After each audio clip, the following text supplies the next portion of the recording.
day ago ay ibinahagi nga ng YouTube channel na Sonic Music Philippines ang ilan sa mga interview or pagbabahagi ng SB19 sa Simula at Wakas EP.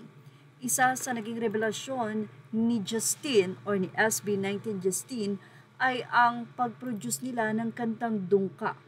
Ayon kay Justin, nung una sabi namin wag na tayong gumastos sa music video ng Dungka kasi ang laki na ng nagastos natin sa dam.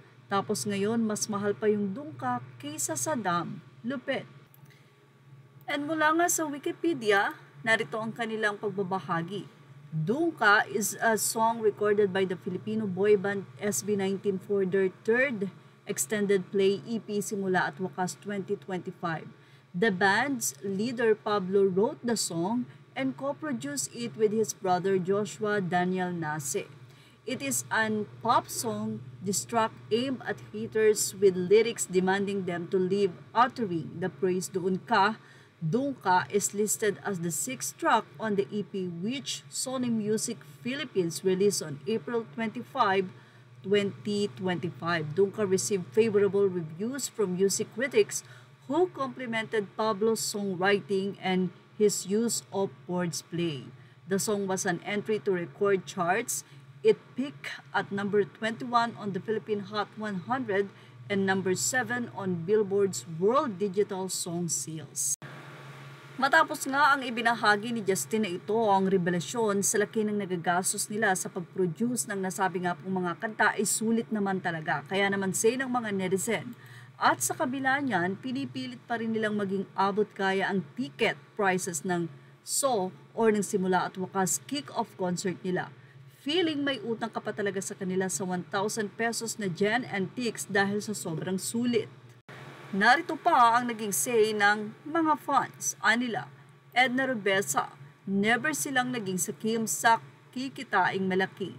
Mahalaga ay makita, makasama at makapagpasalamat sa SB 1918. Salute SB 19X18 Banzo. We love you, Mahalima.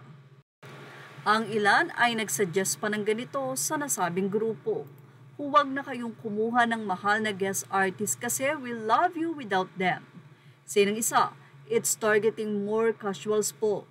Very effective strategy talaga yun, kaya worth $1 million. Hehe. Yes, minsan kasi kapag nakita nilang ibang fans na may guest, pupunta sila doon kasi gusto nila yung guest. And at the same time, habang pinakikinggan nila ang SB19, ay nakikita nila kung gaano kagaling at nagiging fan na rin sila nito. Well, say pa ng ilang fans, the over-budgeting. Wala ng pera pero masaya. Yan na 18 sa streaming talaga tayo dapat bumawi kasi sabi nga nila, di ba mas malaki yung nilalabas nila kaysa sa pinapasok. Need nating sipagan yung pag-stream sa mga songs nila kasi di naman nila tayo laging tinitipid eh. Quality over quantity, ika nga. Well, say naman ng isa, grabe talaga ang wisdom ng SB19. Makikita mo talaga sa kanila how genuine at what kind of artistries they are or artists they are. They are really serious na mapaganda lahat ng nilalabas nila. And actually, congrats sa SB19 dahil Simula at Wakas EP ay 100+ million na streaming sa Spotify.